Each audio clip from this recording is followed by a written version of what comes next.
very open question and a direct statement. I wish that Christopher Musa is actually here to now respond to some of these questions, because we are watching on national TV on daily basis. He don't even talk about Nigerian security or repented them Boko Haram that has infiltrated the Nigerian army.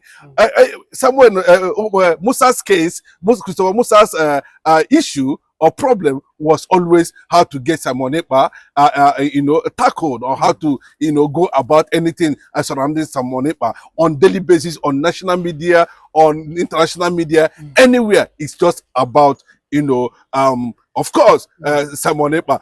Simon Ekpa, gave him that very particular hit he deserved, because that was what it was all about as at that time. But what surprises a lot of Nigerians, where there is several people are talking about the development today, how Bola Ahmed Tinubu, were able to lay his hand on Christopher Musa and put him to one corner finally in the entire life, and from what we are hearing very clearly, there is a statement coming from the Biafran government already concerning this matter, where it was being reported that Simon Ekpa has already, alerted relevant forces, agencies around the world. But let me just tell you this very clearly: the fact still remains is that there is an established, applications, report that has been submitted in different agencies around the world, talking about the ICC, talking about the UN agencies, talking about Organization of Human Rights and all that, lawyers, AU and other, concerning the Christopher Musa calculated plan in launching repentant Boko Haram in the entire eastern part of the country, creating insecurity in the Biafran land, then labeling the IPOB and Simon Ekpa, as a factor of a security challenge that is going on there. But in every evidence we are seeing today, like the one that is coming from the United States of America Congress, where it's been labeled that there's a calculated plan that's been going on, to carry out a genocide against the Christians, communities within Nigeria. But then, if you come to reality of it, who are the Christians in Nigeria? So Christopher Musa actually have a lot of questions to answer, and you can see how it becomes very clear now that Bola Ahmed Tinubu has finally turned his back on Christopher Musa after several reports, petitions came on his table that this man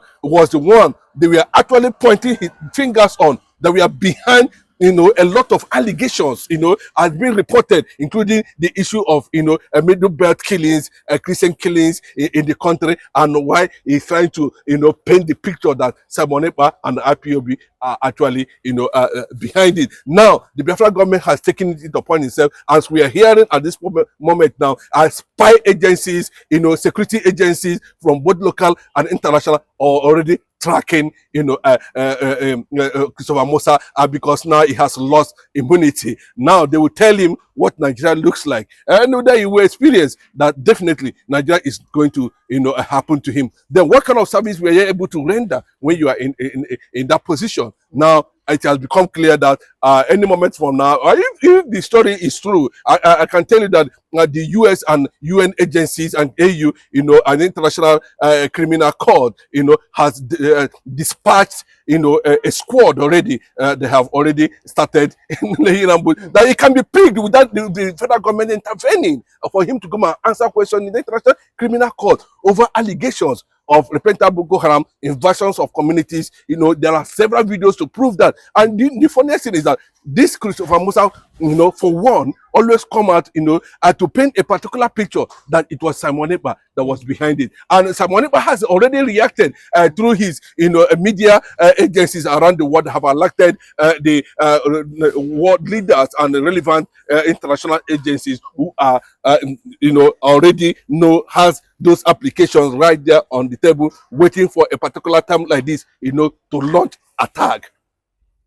He's not going to hide whether he's going to run away, but I can tell you, they know his movement any moment from now. He has been discharged from Abuja, and I'm telling you, Christopher Musa risk being arrested by ICC, courtesy of a lot of people does not believe that, in as much as the public appearance of Simon Ekpa is restricted, Simon Ekpa is still very active in so many ways, and I can tell you, it might be behind the recent move, for ICC to finally, picks Christopher Musa from where he is to come and face ICC currently now. And those reports now is one of the reasons where Bola Ahmed Tinubu actually looked at that these people are already giving him bad image, especially with US senators coming out on daily basis, to defend the activities, and why the Nigerian government looked the other way. Christopher Musa was not able to perform his duties, to that extent of checkmating, how genocide. Or if you look at the meaning of genocide, what is genocide? You can go to the dictionary and find out, the meaning of genocide. Genocide means intentional. It's not circumstantial. Genocide means intentional, prepared, planned, attack, of ethnic nationalities, cleansing politically and otherwise, to exterminate them, intentionally. That's what the meaning of genocide. And there's every proof that Simon Ekpa is talking about, and this is one of the reasons why we see so many Igbo youths who are already planning to join the Nigerian army, even as it stands now, have rejected it front and back, because of the fear, of being, used, to get for the enemies to feast on. That's why they are saying they are not going to join until it is become very clearly the direction where this issue of killing is heading to. Bola Ahmed Tinubu might not, his hands might not be tied, but I can tell you, having traveled wide, there are so many informations that has been given to him at this point now that led to this, a total sack of service chiefs, that are now ex-service chiefs. They are now ex-service chiefs. So this is the best time to go in and pick him, and then he faced International Criminal Court and is going to answer questions bordering on the issue of security challenges within the Nigerian political space. Okay, we saw Daniel Bwala, Tinubu's aide, coming out recently to say that the IPOB are the one responsible for the United States of America putting Nigeria on a control particular concern currently. And do you think that with now Sides Musa being sacked, and we know that you have accused the IPOB of kidnapping, of terrorism and whatsoever, just like you said now, the ICC and the United States of America, do you think that he can be arrested? Yes, let me tell you, for the cleansing of Christian in the Middle Belt, just like yes, of course, very definitely, and it is time. It's not based on immunity anymore. It's time for him to answer questions based on that. And anybody, if I look at Daniel Bwala as a man who is a serial liar and an unfortunate image maker for Nigeria. And of course, he tried to bandage Nigeria very well. Bandage Nigeria to an extent that we can still sense some level of leakage of blood and lies in his statement. Courtesy of what what leaders have already laid down and begin to find out. One thing we need to understand about what Bwala was saying in the radio or in the TV stations is that clearly that there are independent researchers, there are independent analysts, there are independent fact-finding agencies that is not connected to the government. These are basically purely human rights organizations. So they are not linked to any government. So they carry out their independent findings, and they have totally in front and back, indicted Nigeria, compromising the security challenges in order to carry out, a certain mission where people are still believing that this is purely a Fulani thing, and Christopher Musa is in that line. Let me give you an example of what I mean, that Christopher Musa should also face ICC this time around and know how it feels, to answer those questions. One, we are still experiencing killing, even outside, it was, and being out from the public appearance currently now. And secondly, there is a massive evidence, that has indicted Nigeria on the issue that has to do with genocide and other. So if my people are being killed and I have opportunity to alert the world, it is my responsibility to use my agency or any form of whatever to call for solidarity and protection. As simple as that. And if anybody from Nigeria, any part of Nigeria, feel otherwise from Middle Belt, where people are being, disallowed for no reason, and can run to anywhere to seek help for world intervention, solidarity. So I don't see anything wrong with that. So you cannot come out and pinpoint a particular person and say, okay, it was these people that alerted the United States of America. Oga, Nigeria Christian Association of Nigeria have come out and dealt with Matthew Kuka and the rest of them who are labeling because of maybe they have been paid or whatever. I don't want to know. But this is a Matthew Kuka that we used to know before, that stands for the masses of Nigeria. What is actually going on for 60 decades now? 6 decades now. We have been experiencing this kind of killing, and Nigerian government seem to not be doing enough to stop those challenges. It is something that has become reality. It is something that people have come to acknowledge, that Nigeria cannot continue like this. So if the Nigerian government cannot be able to do it, there's nothing wrong with any organization or any individual running to anywhere where he can seek help, for protection, or even alert the world for intervention. That is what I'm saying. And I can give you a reference to talking about T.Y. Danjuma. It was reported in his hometown, somewhere in Taraba. If I can remember, I think it should be Taraba or something. And he also went to the United States of America, and tendered a petition over the ethnic cleansing that's happening in the Middle Belt. And to an extent that he even called.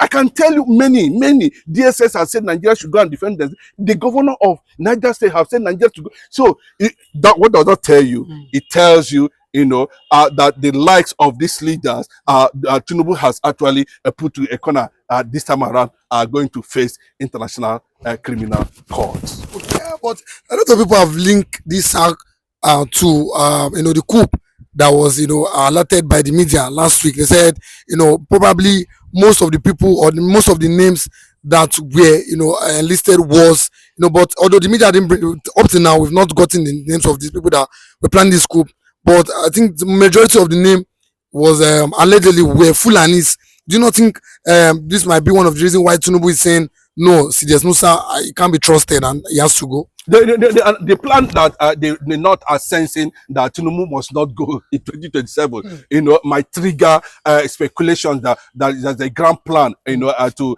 use military force against his regime. Yes, that triggered what we are hearing today. And for that moment, Tinubu need to sit down very well and know that, the Fulanis are not too comfortable, especially the Northerners are not too comfortable with his government. And for that reason now, he will try to look inward and see how he's going to protect himself at the end of the day, and it might be another sweeping reason, for the total sack, of service, all the service chiefs currently now, and they should be, skilled so that you will be able to have a clearer picture, how to deal with the issue of insecurity, especially coming from, has been seen coming from the northern part of the country, targeting, issuing threats to states in southern part of the Nigeria, that they are ready and they're going to carry out a certain invasion or and all that. And when they are talking about this, they are also shifting near the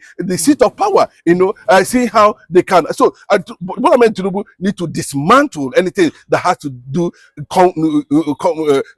has to do with a Fulani structure in the military. Now do it now, totally, then let's let people begin to have a clearer understanding that you are not involved, you are also fighting insecurity in that regard, because we can see that the image of this country, when anytime Bola Ahmed Tinubu jets out, for one conference or the other, the way people perceive him, the way people perceive Nigeria, as a country of concern, being a country of concern, it can deprive you, of a certain privileges in terms of engaging your country in international discourse for dividends of whatever back to home.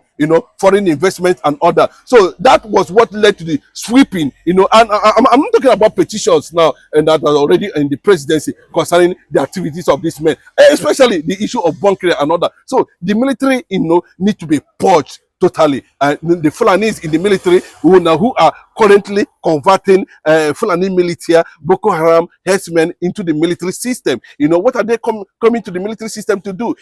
They can carry out any form of uprising within the military that will lead to change of government. And of course, Bola Ahmed Tinubu, acted in that regard too. If we want to look at it from that, perspective, and also it is within his powers as the president of Nigeria, Federal Republic of Nigeria, to look inwards and say, okay, I think it is time for these people to go. And they've not actually given me, what I actually, want. But no matter how you see it, removing these people is also now going to be a form of, a security threat, because they will see themselves as being, removed from a position where they are always greased in terms of, the legacy or the ledgers of the office, the spies of the office. Their pockets are always being lined up and other, and they may decide to work against Bola Ahmed Tinubu's, return to power 2027, and of course, even eventually,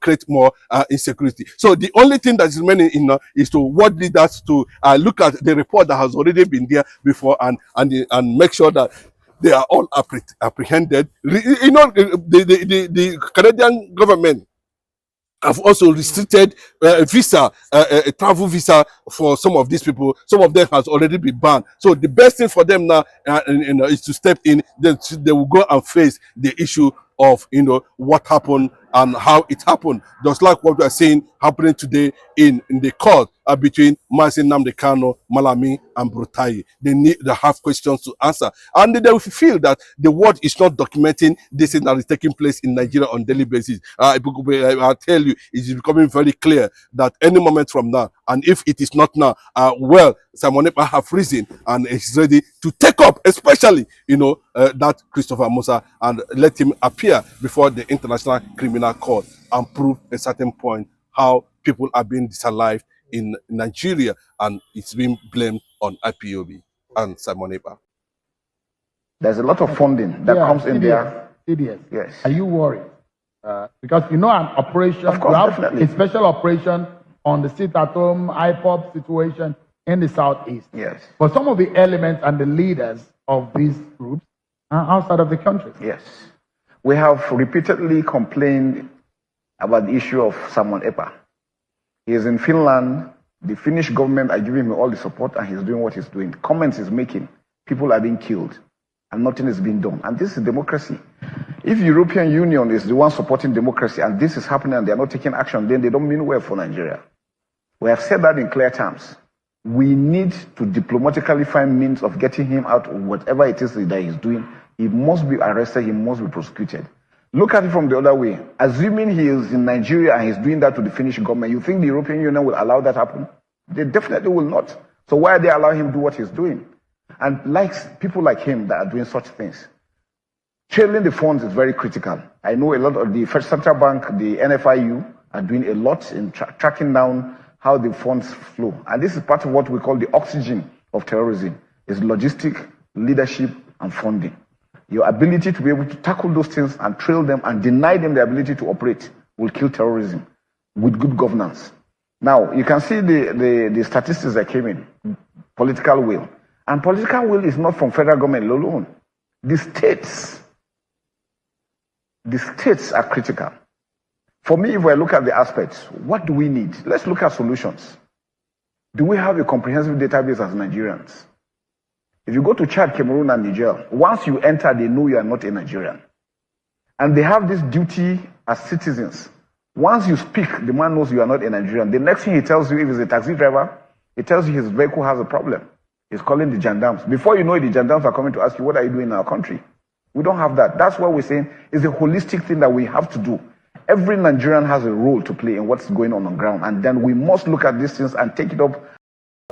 I'm telling you, Christopher Musa should be burying his face in shame. He has failed woefully. Christopher Musa, bye-bye, the door is thrown open. All right, bye. Anybody that said anything that undermined the possible existence of Nigerian states should be treated as bandits. I credit that statement to Sergeant Musa. What is it actually that transpired that warranted Bola Ahmed Tinubu sacking the chief of defense staff, the same Colonel Christopher Musa? Do you know that Christopher Musa is the one that has actually stabbed himself on the leg? He shot himself on the leg. After all his eye services, Sergeant Musa still remained the enemy of Nigerian states. Good evening, Nigeria. Sergeant Musa is sacked. That's a very good news to all the indigenous people of southeastern Nigeria, where Sergeant Musa wreaked deadly havoc for the past 24 months. I'm talking about 2 years since he assumed that office. The Igbo nation, the Christians, genocide going on, Christian genocide going on across the country. Sergeant Musa debunked it, renounced it, and denied it. A Christian against his fellow Christians. This is why I've been telling people, especially Nigerian politicians, that nobody could cheat God and go scot-free. Sergeant Musa, you denied Christian genocide. Sergeant Musa, you denied Igbo genocide. Sergeant Musa, you deny Mazin Nnamdi Kanu's, at least, rough-handled, illegitimate extradition and abduction of Mazin Nnamdi Kanu. You target that Kanu is a terrorist. You target that IPOB, indigenous people of southeastern Nigeria, who are 99.99% Christians, are terrorists. Today, after denying Christian genocide going on in the southeastern Nigeria middle belt, as well as Niger State and Kaduna State, God has nailed you on the cross. The kind of cross we are talking about is not the cross of Calvary, cross of hellfire. Sergeant Musa, your pedigree, whatever you represented since you assumed that office, rests in hellfire, not peace. You have seen it when a man is doing good things. I think it's only God that could actually vindicate him, praise him, bless him, and show him mercy. But today, the like of you, B-A-T, Bola Ahmed Tinubu, has never seen anything good in you. That's why he has actually served you red card. Time up, Sergeant Musa. Almighty Musa, you sent all Nigerian military cliques, deadly ones, largely people from Sahel country, the Fulani, Janjaweeds, Boko Haram, that were reintegrated into Nigerian military, to go often into the southeastern Nigeria to annihilate, decimate, and kill the indigenous youth of that region. Just because you are in the position to do that, you are bearing the name of Christian only on the tongue. Sergeant Christopher Musa, I thank God that I say Christo Mohammed. That was the last comment I made on Mazin Nnamdi Kanu must be free platform. Sergeant Christo Mohammed Musa, that was the name I gave you. Listen, it has actually played on you. The curses Mazin Nnamdi Kanu has laid on you is playing out. Sergeant Christopher Musa, good evening Africa, I'm repeating it, has been showed a way out. The door is open for you. After all your hostilities, brutalities, cruelties against the indigenous people of southeastern Nigeria, who are 99.99% Christians. You are bearing Christian name, just you want to do that. All the denial of Christian genocide going on, or denial of Igbo exploitations and genocide going on, it has actually come up against you. Meaning, I'm coming, listen viewers, come on. It's actually applies now. Is no longer a native of India. The implication now is rightly define Kama as a global man. Whatever a man soweth is going to reap it, either in his death or in his lifetime. Sergeant Christopher Musa has been shown a way out of the Ministry of Defense. All is running about, rallying up and down. Bola Ahmed Tinubu has sacked him. Do you know what is going on, Nigerians? I envisage, I predict Christopher Musa has been implicated in the ongoing coup plot on the 1st October 2025. You know what? He was among the people that planned the coup. He was hiding and hiding, playing all manners of... Allegedly, no. We don't use the word allegedly anymore because we know that he is currently implicated. It's going to play out later next week. The sacking of General Musa has anything to do with the coup plot. I predict, I envisage it, I actually forecast it because that gentleman worked day in, day out so assiduously supporting this current administration. There was never a time Christopher Musa actually, looked like someone that could betray BAT, Bola Ahmed Tinubu regime. But actually, you see what happened, that instigated this kind of expulsion from Ministry of Defense has something to do with intrigue of the highest order. He is actually implicated on the ongoing coup plot that actually plagued this administration on 1st October. His name must have been mentioned so lately. That's why they actually allowed him earlier. And he's thinking that he's a very smart or clever man. That's why he did not actually abscond until